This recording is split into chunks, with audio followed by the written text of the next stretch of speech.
Hey, what's up? What's going on, guys? How y'all doing today, man? It's your boy King Lockett, man. What's going on? Yeah, man.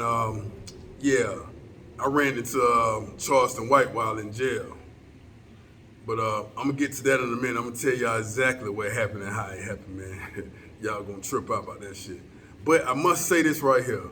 I do agree with the brother. When he say that, when he be talking like this brother should go to jail, that brother should go to prison. He prayed for Lil J to go to prison and all this shit right here. The reason why I can agree and relate to that, I myself went to prison for 10 years. Just recently got out not too long ago. I say within the, 5 years. When I got out, I came out here on a beautiful island, started making some money and doing my thing. But before going to prison, like right now I'm a businessman, handling business, doing everything right, wearing my pants pulled up on my ass. You know what I'm saying? I come from that gang-related background, GD, BGD, Black Gangster Disciple, Wolfpack. That's that shit right here tatted on me, Wolfpack 274, gangster, the stars, all the stars and shit all on me now, I mean, big 74, I think it's this side or that side, big 74, where's that? It's over here. 74 real big right here. I don't gangbang no more. I don't do none of that shit there. I'm anti-gangbang now. You know what I'm saying? When I was in prison, I went in one way, long dreads, gold grill, pants sagging, you know what I mean? Out there, boom, boom, aggravated assault, cases on top of cases, you know what I'm talking about? Just renegading the streets. You see what I'm saying? On some not just trying to harm my own people. No, I ain't never been that type of person, but I was the bully, like literally the bully, So when motherfuckers go to prison, they was hollering at the big dog, I was the big dog. You know what I mean? I was the one. So you check my resume in Georgia State Prison, ask motherfuckers about King Lockett, the GD, King Lockett. When you check my resume, they gonna tell you, man, home ran this shit, man, home did that, home did his thing, man, home made sure shit was good, right? Check the resume, check the paperwork, check every goddamn thing, you know what I mean? But yeah, but when I went in prison, before I became to that point and what I mean by running things, I was running things in a good way. There was no stealing, there was no stabbing, you didn't have to put a code on your locker box. None of that shit there, man. You know what I mean? Keep that shit open. Nobody better not do shit. No homosexual activities. None of that shit going on nowhere around. Like that shit going on, we putting your ass out. Matter of fact, we had United Nations Against the Machine, UNAM. We put all the gangs and all the affiliation, Muslims and everybody together. You know what I'm saying? We started working against the machine. The machine was any type of force, of entity, or governmental force that was trying to bring the black man and bring the men down in the prison. You know what I'm saying? We had female guards and all that stuff right there. So the women started choosing on my pimping, choosing on how I'm moving, how I'm rocking. And that's how I started building up my finances in chain gang. That's all I'm going to say. But then on top of that right there, I went in one way, like I said, pants sagging, dreads, gold grill, top, bottom, you know what I'm saying? Really about that action. I went in there, started working out, used that shit like the military, read every book, and I ain't talking about black novels. Every book. Think and Grow Rich. All the Robert Kiyosaki's. And shout out to Robert Kiyosaki's, Rich Dad, Poor Dad, Cash Flow Quadrant. That's what made me get into my business mindset. You know what I'm saying? My mama used to come watch and see me every goddamn day to visitation. She came to visitation all the time. And she said, damn, each time I see you, I'm talking about all them years she was there. She said, damn, my son is a fucking man now. She seen me transform. She seen I came in there flopping in one day. You know what I'm saying? Sit down, like, yeah, mama, you know what I'm saying? I'm thugging until I die, goddamn. Thug life, baby, doing my thing. And went from that to chest starting to bulge. Went from that to arms hanging out now. Went from that to I walking down,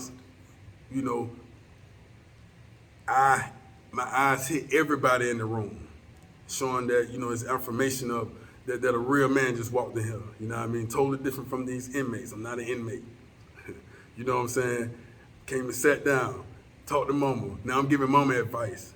I'm teaching mama how to be a better wife and how to do this and do that. You know what I mean? I'm teaching different men, different situations. Brothers coming to me, asking for advice, to talk to their family members at home. Now I see myself change. I'm reading all the self-help books. This is what I wanted to do. This is my purpose. I'm to help other people, because even in the streets, even as a GD, even running around the streets, I was a bully. So when niggas run up in the hood, somebody get out later, I was the one coming back tying their ass up and shit. When the police coming in the hood with all that fuck shit, I'm the one running up on the police. We fighting. Check my resume down to Clay Cole. Victor Hill, the sheriff, he should know me real good. We done got the hidden plenty of time. His whole little squad, we out there fighting. They trying to take me out. They kidnapped me one time. The police department came and kidnapped me. They came and we roughed up, we fighting. They trying to put the cuff on, won't let them do it. They got all my people out there. I'm hollering, Mama, don't nobody go nowhere. Hey, y'all stay trying to make everybody go in the house. I'm like, no, stay y'all ass out here. Stay out here. We fighting out in the middle of the street and shit. They take me behind an old broke down there Kroger's and shit. Pull up like 16 motherfuckers and like, I don't know how many cars was out there, motherfucker. Took my shirt off and shit and said, hey, you still want to fight? I got the cuffs on like, nigga, I ain't saying nothing, but nigga, you got these cuffs on me. So they took the cuffs off me. Said, you want to fight? What's up? You want to hit? You want to fight? What's that? All the white boys in my face, but I was like, shit. But y'all got this head already pulled my dreads and some, you know, they got the best of me, of course. They ended up taking me in jail, let me heal up a little bit, and brought me out. You know what I mean? That's a lawsuit I could have had. I wonder what the statute of limitation is on that motherfucker. I might need to go back and get them. But yeah, man, but going into that prison situation, I was able to connect with myself. You know what I'm saying? I was able to understand me a little more. I was able to learn from other motherfuckers. And yeah, I ran into a motherfucker just like Charleston White, just like him. You know, there's always somebody in the world that reminds you of somebody else. And I seen a lot of motherfuckers in all the different prisons I done been to in the amount of time I done did. Went to prison, became a firefighter. You know what I'm saying? Fought fire, saved lives. They moved me outside the prison. My last 5 years, I sat outside the damn prison in a normal fire. I ain't talking about now one of them prison fire stations. It's about like a real fire station. I'm driving and going to work every day, nobody watching me. My security was fucking zero. Like, I'm eating fucking barbecue. Look at my Instagram. I'm eating barbecue, fucking chicken and cooking and got refrigerators and movies and flat screens, a bed, a living room and shit, weights and shit, doing my thing. You know what I mean? I transformed, came home and hit the ground running. But I ran into Charleston White wilding now.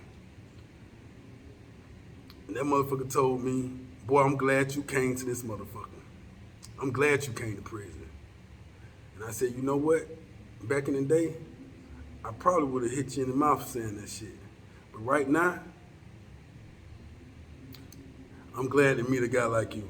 Because now I understand. I think that at the age of 16 years old, I think that sort of like China got where every boy got to go to the military type of shit. I think every boy need to go do at least 6 months in prison or in jail, maybe jail, prison, jail, whatever. And I've been through all the solitary confinements. So I know what it's like to just go through that meditative Messiah type of method. I call it the Messiah syndrome. When you come out now, you glowing. Folks listening to you. You see what I'm saying? When I came out of solitary, that's when I got the POA positions in my organization. And when I got the POA position in my organization, the GDs, when I moved up, that was my ability to give laws and instructions according to the laws and policies that we was going by anyway, which is all positive.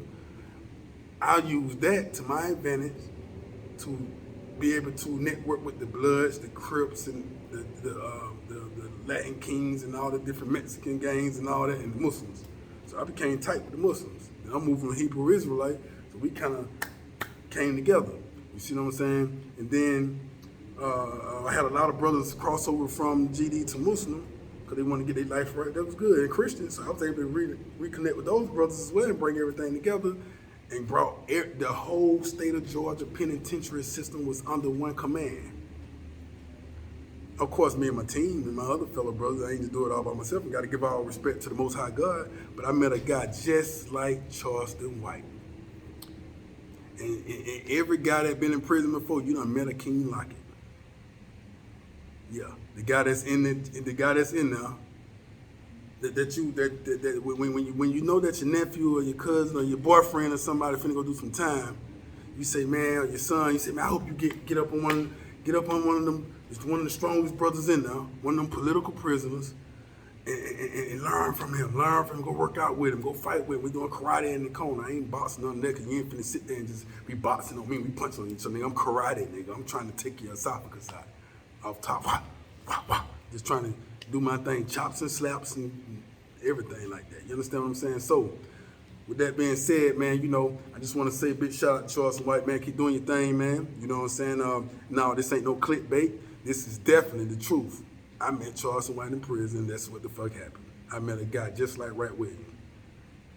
Told me, and I hope, and I say the same thing. I think every man in America should go through prison at the age of 16 years old, maybe 6 months. Go through that time, connect with yourself, and I think that'll humble a lot of us. But America don't want to see us as black men, especially, unite and come together like that. I am a standing Black Panther member, new Black Panther member as well.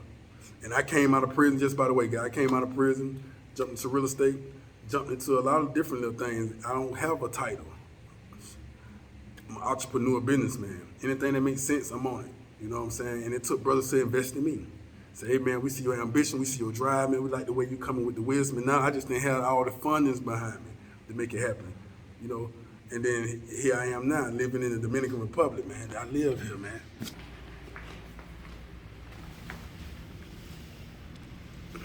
I go to the ocean. I live here. I'm on top of everything. I live here. This ain't no joke.